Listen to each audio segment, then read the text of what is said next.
Thank you, Anne. And thank you everyone for attending tonight. I too would like to acknowledge the traditional owners of the land on which we meet and pay my respects to elders both past and present. I thank the Minister for Health, Peter Dutton, the Shadow Minister, Catherine King, and the Health Spokesperson for the Australian Greens, Senator Richard Di Natale, for accepting the invitation tonight to speak to us. I'd like to acknowledge the Members of Parliament, all the Members of Parliament that are here, the senior staff, health sector leaders and members of the media, and I thank you all again for attending tonight. As Anne said, it's been just over 3 months since I've taken on the role of the President of the AMA. There is certainly no shortage of topics in health that I could focus on, and that's probably what you're expecting me to talk about. But first I want to talk to you about the AMA as a professional organisation, and more importantly, how those within the AMA see its role. In actual fact, the motivation of those within the AMA, particularly AMA councillors and board members, is not too different from the motivation of those in Parliament.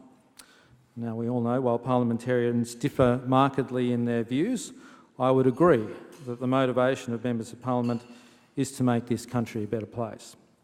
You represent your constituents and will promote their interests, but it's in the context of the greater good for this nation.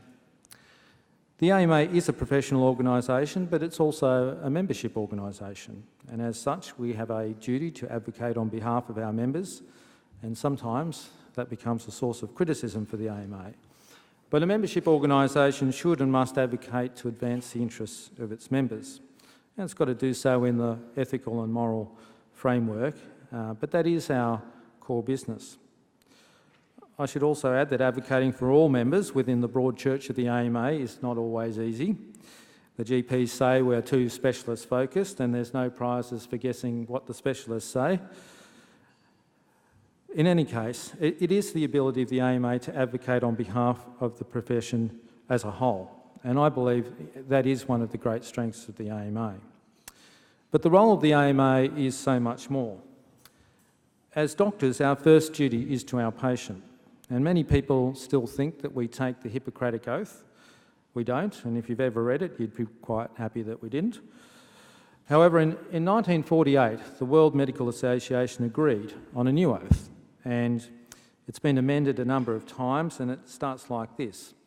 I solemnly pledge to consecrate my life to the service of humanity. I will give to my teachers the respect and gratitude that is their due. I like the qualification in that line as well. I will practice my profession and with conscience and dignity. The health of my patient will be my first consideration. And it goes on. Now, we have a tradition of reciting the Declaration of Geneva at the start of AMA National Conference each year. And it's useful because it encapsulates what it means for many doctors to actually be a doctor. It puts our patients as the priority. And as a professional organisation that represents doctors, the AMA has to put the interests of patients and the health of the public as a priority. The idea that doctors devote their life to the service of humanity is an important one. Many doctors do go into medicine for that purpose. It also means that our role extends well beyond the interaction between doctor and patient in the consultation room. Advocating for the health of our patients is a key motivation for doctors who choose to actively serve with the AMA. And this is a genuine commitment, a passion for many.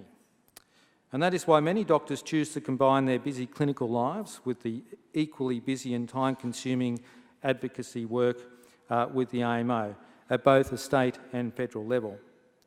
So in a week when terms like money grab and white-coated bandits are bandied about, I believe it is important to remind people of what drives hard-working doctors to be AMA advocates on behalf of the profession and patients. Doctors have had a proud tradition of advocating for the safety and health of the public generally. My predecessors lived this tradition. The doctors in this room tonight continue that tradition, all of them. It's a role that I personally believe is important, and it is a key reason for me doing this role. So, in addition to being the AMA president, I am of course the face of the Don't Rush Road Safety campaign, as Anne mentioned. Now, the origin of that campaign is a relatively unusual one, but it is a situation that is sadly familiar to many doctors. So I tell this story reluctantly, but essentially it was a long weekend and I was on call for both the adults and the Children's Hospital at Westmead. And I was sitting at home in my study on Friday night doing dictation, because that is the sort of exciting life you lead as a neurosurgeon. And it was raining, it was actually pouring rain. And the phone rang and it was my registrar at the Children's Hospital. And there'd been an accident and there's a child that had just had a scan. And they had arrested and were having CPR. They sent through some pictures and the skull had been shattered. And it was not a survivable injury. And I suggested they stop and the child died. About 5 minutes later the phone rang again, and this time it was the adults' hospital. A young lady with a severe head injury and facial injuries was in the scanner and she needed an operation that night. So when I arrived, I learnt that she'd actually been the driver in the accident that had not only killed the child from the Children's Hospital, but had also killed another adult and child in the same accident. And it was all because she decided to overtake in the wet, a split-second decision with fatal consequences, but also a life with a brain injury and no doubt a lifetime of guilt.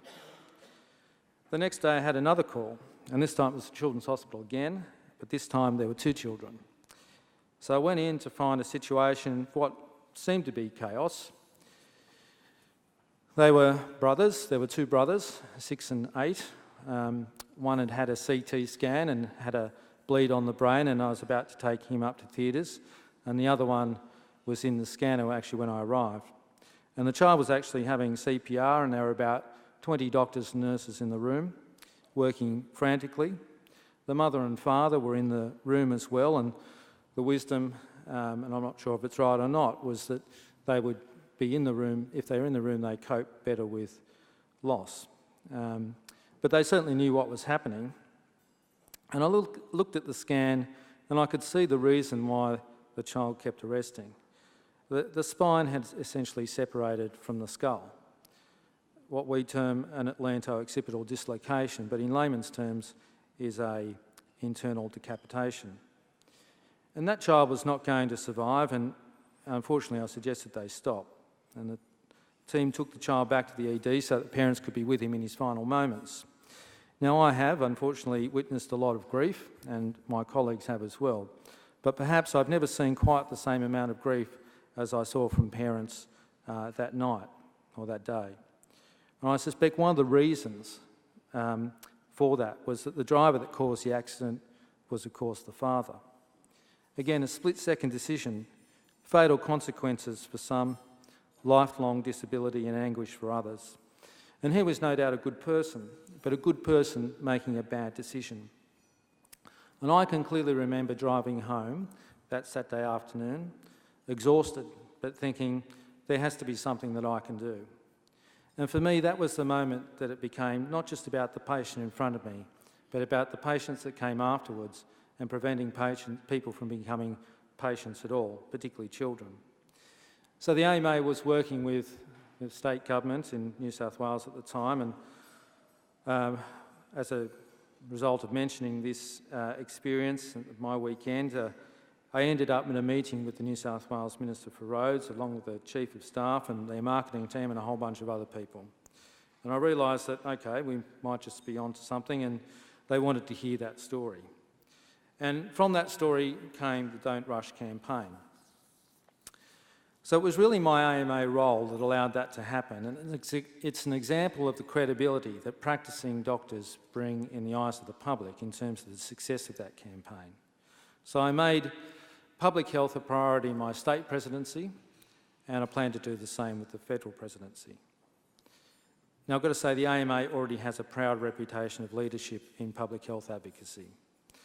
The list is long, but highlights include the AMA Indigenous Health Report Card, support for tobacco plain packaging, support for clear food labelling to help combat obesity, our ongoing campaign to raise vaccination rates, advocating for proper health care for asylum seekers and refugees, highlighting the health effects of climate change, raising concerns such as domestic violence and alcohol-related violence, talking about the positive negative effects of the Trans-Pacific Partnership Free Trade Agreement, our annual Dirty Ashtray Award highlighting legislative deficiencies in tobacco control and stopping people from smoking, and of course the National Alcohol Summit that we have planned here in October.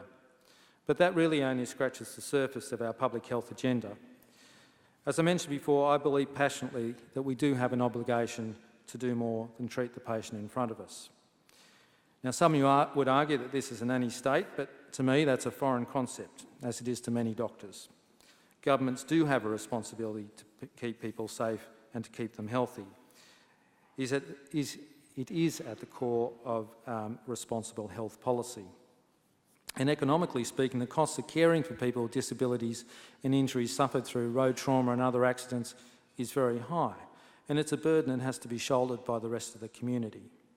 Now, many of you tonight are seated next to AMA councillors or board members, and I'd suggest that you ask them over dessert perhaps why they are AMA councillors or board members and what motivates them. Because I think you find that they almost all have stories similar to mine.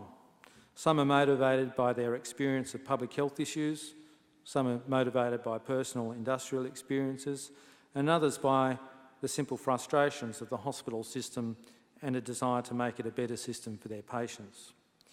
It is often the case that the AMA is seen as a doctors' union, whose only motivation is to increase doctors' fees and incomes. And I can say that couldn't be further from the truth. It's a mistake that many people make. The truth is that the AMA is constantly vigilant, on the lookout for actions and policies that could undermine our health system. A current example is the growing movement of private health insurers seeking greater and more interventionist roles in our health system. Now, I've got to say, recently the Federal AMA held a dinner and a guest speaker was the CEO of a large private health insurer. And among other topics, he tried to tell us that they wanted patients with private health insurance in a public hospital emergency department to receive priority. Now, his question was, if your son breaks his arm and goes to the emergency department and you have private health insurance, why shouldn't little Johnny be seen more quickly and get priority to say? That was not well received by the people from the AMA. As doctors, we think the most appropriate prioritisation, especially in an emergency department, is on a clinical basis. Our ED doctors are not going to make a more deserving patient wait because little Johnny's parents have private health insurance. Now, our speaker, I've got to say, was a little bit taken aback by the rejection, but also by the strength of that rejection. And for me, that moment demonstrated that while we might be seen as a conservative organisation, it underscored the fact that, first and foremost, the AMA is an organisation of medical professionals. Doctors have a strong social conscience, and the AMA has a strong social conscience. So much of our efforts are actually about the system in which we work. We do not support the concept of managed care run by private health insurers. That concept, borrowed from the United States, where they don't have a good health system, is bad for patients. And that's why, even in the US, they're trying to change it. We don't want to go down that path. We lobby and advocate not only for a better system in which our members work, but a system that delivers the best outcomes for the Australian public. That is why we have spent so much time and effort on the recent co-payment proposal. And I'm afraid to say that neither side of politics is focused on what is important for our health system: sustainable general practice in which quality general practice is rewarded. The $7 co-payment takes money out of healthcare, including general practice, almost $4 billion in fact, and asks patients to contribute those funds instead. It goes against conventional health policy of prevention and chronic disease management. It disadvantages those that are already disadvantaged. It adversely affects Indigenous Australians, the poor, the sick, and those in aged care and children. It is also impractical in many cases, and that is why the AMA wanted protection for vulnerable patients. On the other hand, I've got to say the opposition's unwillingness to accept any co-payment, while not unexpected, ignores the fact that 20% of GP services already have a co-payment. And it also ignores the fact that continuation of high bulk billing rates with a Medicare rebate that lags further and further behind the costs of providing quality general practice means that the time that GPs can spend with their patients shrinks and shrinks. And that is why we support, for those patients that can afford to contribute, a modest co-payment. Now, while the government's co-payment plan has a $480 million windfall for GPs, I also note that the AMA's plan has a $580 million cash grab. Now, this is not about getting more money for GPs, and many of you can take that how you like. It's not about a pay rise. It is an investment in general practice, more staff, new equipment, better technology, better premises to serve the growing and more complex health needs of the community.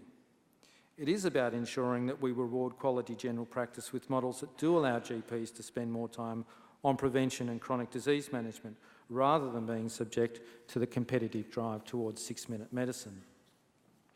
And I do hope that all sides of politics have a serious look at the details of the AMA's alternative plan. I also hope that tonight you have a better understanding of what the AMA is about. Yes, we represent the interests of our members, but we will also lobby for better policies and systems. And on the basis of our experience of doctors, we will advocate for our patients and for the public. The AMA sees all of these roles as essential. They are roles that I am proud to have as the President of the AMA. So thank you again for your attendance tonight. My AMA colleagues and I look forward to continuing to work with you on health policy to make Australia's society both healthier and safer. Thank you.